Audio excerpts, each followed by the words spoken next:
today, we need to talk about something much bigger than a single headline, single summit, or one dramatic statement from Washington, Beijing, Moscow, Brussels, or New Delhi.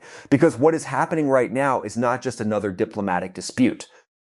It is not just another chapter in the rivalry between America and China. It is not just another crisis in Europe, another warning from Russia, or another argument about defense spending. What we are watching is something much larger. The global balance of power is being renegotiated in real time. For ordinary people, that matters far more than most of the daily noise on television. Because when the global balance of power shifts, it does not stay inside government buildings. It does not remain trapped inside military briefings, diplomatic cables, or closed-door meetings between presidents and prime ministers. Eventually, it reaches your wallet, it reaches your job, it reaches your taxes, it reaches your energy bill, it reaches the price of food, shipping, insurance, housing, technology, and national security. It changes what your country can afford, what your government must prioritize, and what kind of world your children are going to inherit. For almost 80 years, the world has operated under a system built after World War II. That system had one basic assumption at its center. The United States would act as the main guarantor of global stability. America would secure the seas. America would anchor the global financial system. America would lead the alliance network. America would provide the military umbrella that allowed many countries to spend less on defense, trade freely, and focus more on domestic growth. This was the hidden structure behind the modern world. Most people never saw it directly, but they lived inside it every day. It helped keep trade routes open. It allowed factories in one country to depend on raw materials from another. It made international shipping, global supply chains, cross-border investment, and global consumer markets feel normal. It also allowed many nations to assume that major war was unlikely, or at least containable. But that architecture is now cracking, and the most important question is no longer whether the old order is under pressure. It clearly is. The real question is this: which parts of the old system can still be repaired, and which parts have already broken for good? That question matters because every country is now being forced to reprice its position in the world. Some nations are discovering that the assets they built under the old order are still valuable. Others are discovering that the very decisions that once made them rich, stable, and comfortable have now become strategic vulnerabilities. To understand that, we need to look at the major powers one by one. And the first is the United States. On the surface, America still looks like the dominant power. It has the largest military budget in the world. It controls the world's most important reserve currency. It has military bases across the globe and the most powerful alliance network in modern history. It still has unmatched power projection, advanced technology, deep capital markets, and a defense industrial base that no other country can fully replicate. But beneath that surface, something fundamental has changed. America is not simply retreating from the world, it is repricing its role in the world. That distinction is extremely important. A retreat means walking away. A repricing means asking everyone else to pay more for the protection, access, and stability they once received at a discount. For decades, many American allies benefited from U.S. security guarantees while spending relatively little on their own defense. They built economies, welfare systems, and political identities around the assumption that America would always provide the final layer of protection. That assumption is now being challenged. Washington is making it clear that unconditional security commitments are no longer guaranteed at the old price. Allies are being told directly or indirectly that they must carry more of the burden themselves. This is why so many countries describe American policy as unpredictable. But in reality, a large part of what they are experiencing is renegotiation. America is asking a very uncomfortable question. If the United States is expected to defend the global order, who is paying for it? And that question changes everything. It means European countries must spend more on defense. It means Asian allies must prepare for a more dangerous Indo-Pacific. It means countries that relied on American protection can no longer assume the old arrangement will continue automatically. It also means that America's alliances are becoming more transactional, more conditional, and more directly tied to burden sharing. For ordinary citizens and allied nations, this means the peace dividend of the post-Cold War era is ending. Money that once went to social programs, infrastructure, healthcare, education, or tax relief may now have to go toward weapons, ammunition, air defense, energy security, and industrial capacity. That is the real cost of the new era, and it will not be distributed evenly. Some countries will adapt quickly. Others will argue internally for years, losing precious time while the security environment continues to deteriorate around them. Now let us turn to China. At first glance, China appears to be the greatest beneficiary of American strategic repositioning.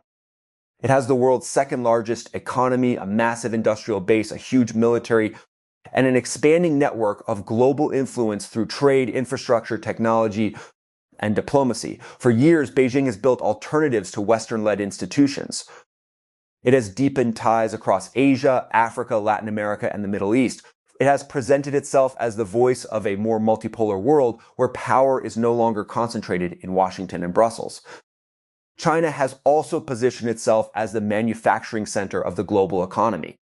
From rare earth processing to consumer electronics, from solar panels to industrial machinery, China has built forms of leverage that go far beyond traditional military power. But China also has a problem that is often underestimated. Its window of opportunity is not unlimited. China's working age population has already peaked. Its property sector is under deep stress. Its export model faces pressure from tariffs, supply chain shifts, and technology restrictions. And while its military modernization is impressive, it has not yet been tested in a major high-intensity conflict. That creates a strategic clock. Beijing knows that its relative advantage may be stronger now than it will be 20 years from now. That is why China's decisions in the next 5 to 10 years matter so much. Its posture on Taiwan, its military activity in the South China Sea, its relationship with Russia, its pressure on neighboring countries, and its effort to dominate critical technologies are not isolated events. They are part of a broader calculation. China is trying to shape the future order while it still has the economic, industrial, and demographic weight to do so. This does not mean China is reckless, but it does mean China is operating under time pressure. And when great powers believe their window is closing, their behavior often becomes more urgent, more assertive, and more willing to accept risk. For countries in Asia, this is not an abstract debate. It affects trade routes, military planning, technology supply chains, energy flows, and the risk of regional conflict. The Indo-Pacific is becoming one of the main theaters where the new global order will be decided. And the decisions made there will not stay there. They will affect inflation in Europe, manufacturing in America, energy markets in the Middle East, and the strategic choices of every country trying to avoid being forced into one camp or the other. Now we need to look at Russia. On paper, Russia looks weaker than the United States, weaker than China, and economically smaller than many people assume. Its economy is limited, its population is shrinking, its military has shown serious weaknesses in Ukraine. Sanctions have restricted parts of its technology sector and narrowed its relationship with the West. By the old measurements of national power, Russia should be a declining secondary actor. But the old measurements do not tell the full story. Russia still has forms of power that are extremely difficult to ignore. It has geography, it has energy, it has nuclear weapons, and it has a leadership willing to absorb enormous costs to achieve strategic objectives. That combination makes Russia more influential than its economy alone would suggest. Russia sits across critical land routes, energy corridors, and Arctic access points. It still has the ability to pressure Europe through energy, migration, cyber operations, sabotage, and information warfare. And its nuclear arsenal limits how far NATO can go in direct military confrontation. The war in Ukraine has damaged Russia's conventional military reputation. But it has also demonstrated something that other revisionist powers are studying carefully. A nuclear-armed state can absorb heavy sanctions, battlefield losses, diplomatic isolation, and severe economic pressure without necessarily collapsing. That lesson matters. It changes how other countries think about risk. It shows that if a state has enough internal control, enough resources, and enough strategic patience, it may be able to survive costs that outside observers once assumed would be unbearable. For Europe, Russia remains a long-term strategic problem even if the current war eventually freezes, slows, or ends. The old assumption that Europe could treat Russia mainly as an energy supplier is gone. Russia is no longer just an economic partner with political complications. It is a strategic adversary with energy leverage, nuclear deterrence, and a demonstrated willingness to use force to rewrite borders. And that brings us to Europe itself. Europe is under enormous structural pressure. On paper, the European Union is a major economic power. It has advanced industries, wealthy societies, strong institutions, and a large combined market. It has the population, money, technology, and industrial base to be a major strategic actor. But Europe is now paying the price for three major dependencies. It outsourced much of its security to the United States. It outsourced much of its energy stability to Russia. And it outsourced major parts of its manufacturing model to China. For a long time, this looked efficient. America provided defense, Russia provided energy, China provided markets and manufacturing links. Europe could focus on prosperity, regulation, social welfare, climate policy, and political integration. But now all three pillars are under stress at the same time. America is repricing security. Russia is no longer a reliable energy partner. China is increasingly seen not just as a market, but as a strategic competitor. That leaves Europe facing a painful choice. It can spend much more on defense and rebuild strategic autonomy. But doing that will compete directly with the social spending that many European societies consider central to their identity. Or Europe can preserve its welfare model and remain dependent on American power, even as Washington becomes less willing to provide security on old terms.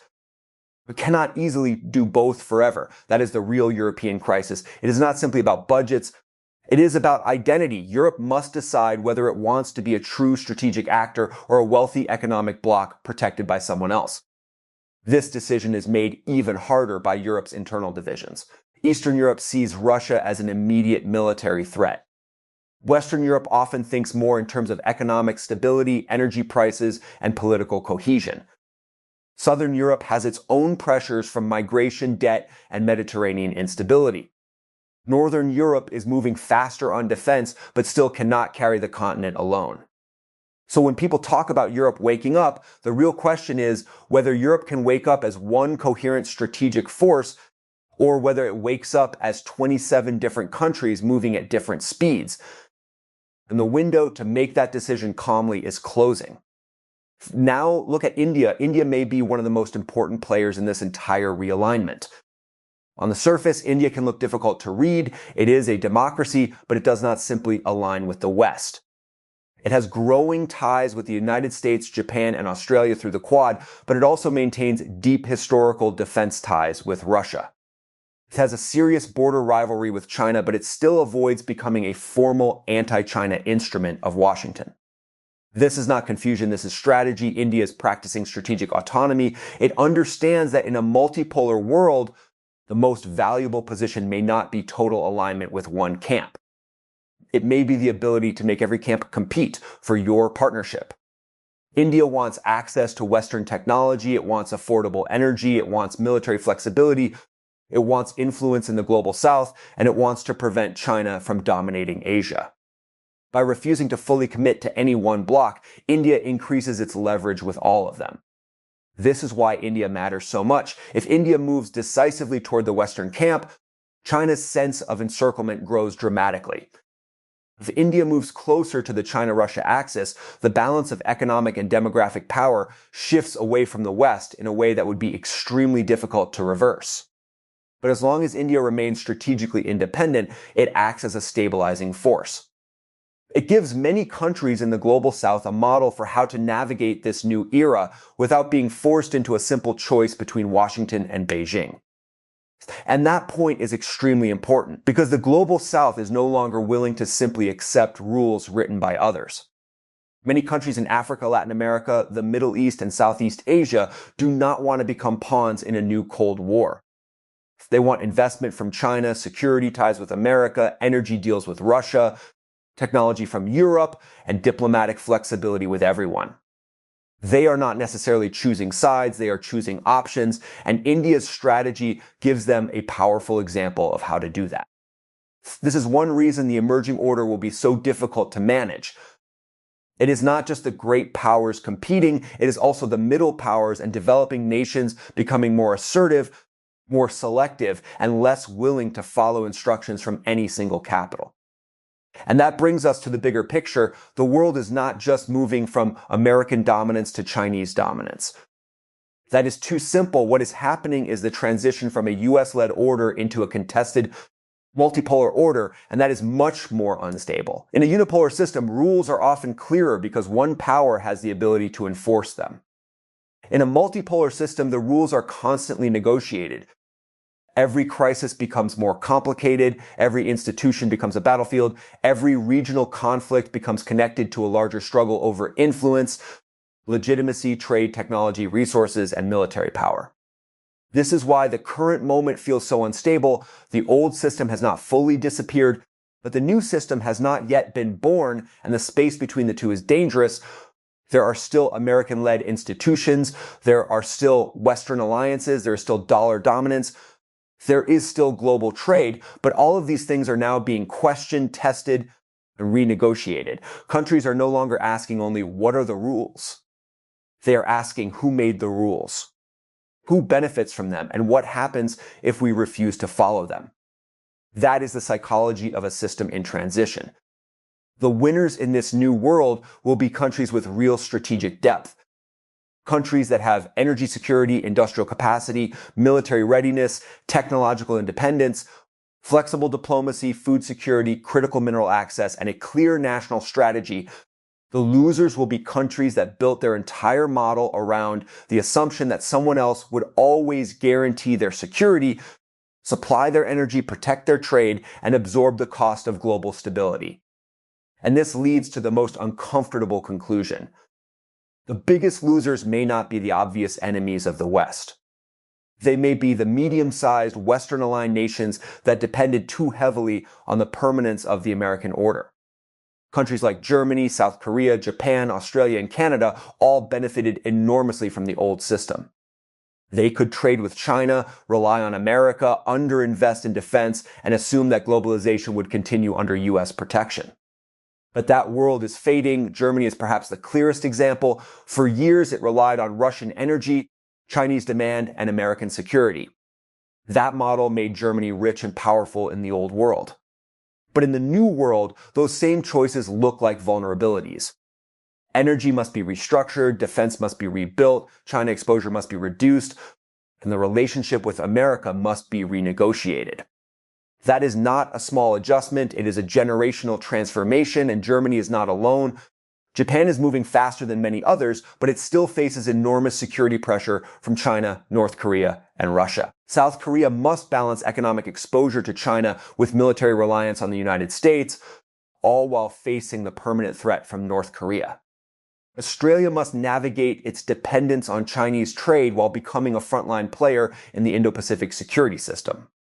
Canada must confront the reality that geography alone may not be enough protection in a more contested world, especially if the Arctic becomes a new arena of strategic competition. These countries are not weak, but they are exposed, and the cost of adjustment will be paid by ordinary people through higher defense budgets, higher energy costs, industrial restructuring, supply chain disruption, and more political pressure at home. That is the part of the story most headlines miss. Global realignment is not only happening between great powers. It is happening inside the alliance systems themselves. America is changing the price of protection. China is racing against a closing window. Russia is proving that a weaker power with nuclear weapons and strategic patience can still disrupt the system. Europe is waking up to the cost of dependency. India is turning non-alignment into leverage. And middle powers are discovering that the old assumptions no longer protect them. So the central point is this: the global balance of power has not simply shifted. The architecture that maintained that balance is being rebuilt. The rules, the alliances, the guarantees, the institutions, the trade patterns, the energy relationships, and the assumptions that shaped the last 80 years are all being renegotiated. And until a new order becomes stable, the world will be more dangerous, more expensive, and more unpredictable. For governments, this means harder choices. For businesses, it means more risk. For investors, It means that politics and security can no longer be treated as background noise. For families, it means the cost of security will become harder to ignore. And for the next generation, it means they may inherit a world where power is more divided, alliances are more conditional, and stability is no longer something anyone can take for granted. The old world rewarded countries that optimized for efficiency. The new world will reward countries that prepare for resilience. That is the difference. Efficiency asks, what is cheapest? Resilience asks, what happens if the system breaks? And right now, the system is not breaking all at once. It is cracking piece by piece in defense, in energy, in trade, in technology, in finance, in alliances, in the credibility of institutions, and every crack forces nations to make choices they avoided for decades. This is the new fault line of global politics, and it is only beginning to move. If you want clear analysis of the global realignment without the noise, stay with Astra's Strategic Faultline. And let me know in the comments, which country do you think is best positioned for this new world order? And which country is most at risk of being left behind?